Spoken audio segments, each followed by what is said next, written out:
କିଛି ଲୋକ ଏମିତି ଅଛନ୍ତି ଆପଣ ଦେଖିବେ ଯଦି ଭଗବାନଙ୍କର ନାମ କୀର୍ତ୍ତନ ହେଉଛି ତ ସେ ଜାଗାରେ ସେ କ'ଣ କରନ୍ତି ନା ପରିହାସ କରନ୍ତି। ଦେଖ ଦେଖ ହରେକୃଷ୍ଣ ବାଲା ଆସିଗଲେ, ଏଇ ଦେଖ ଦେଖ ଇଏ ତ ନାମ କରିକି ଇଏ ବୈକୁଣ୍ଠକୁ ପଳେଇବେ, ଆମେ ସବୁ କୁଆଡ଼େ ଯିବୁ। ତ ଏଇଭଳି ଭାବରେ ବିଭିନ୍ନ ପ୍ରକାର ପରିହାସ କରନ୍ତି। କିନ୍ତୁ ୟା ଉପରେ ଏକ ପର୍ଟିକୁଲାର ସୁନ୍ଦର ଶ୍ଲୋକ ଅଛି ଶ୍ରୀମଦ ଭାଗବତମରେ, ଆପଣଙ୍କୁ ପଢ଼ି ଶୁଣାଉଛି।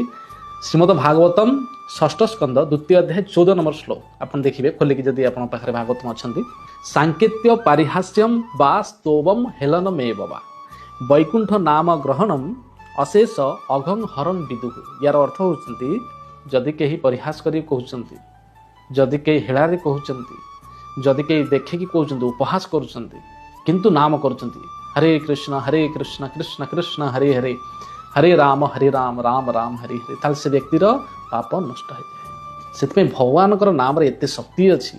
ଜଣେ ଅଜାଣତ ବ୍ୟକ୍ତି ମଧ୍ୟ ଯଦି ଭଗବାନଙ୍କର ନାମ ନେଉଛି ତୁଣ୍ଡରେ ବା ଶ୍ରବଣ କରୁଛି, ତାହେଲେ ସେ ବ୍ୟକ୍ତିର ସମସ୍ତ ପାପ ମଧ୍ୟ ନଷ୍ଟ ହେଉଛି।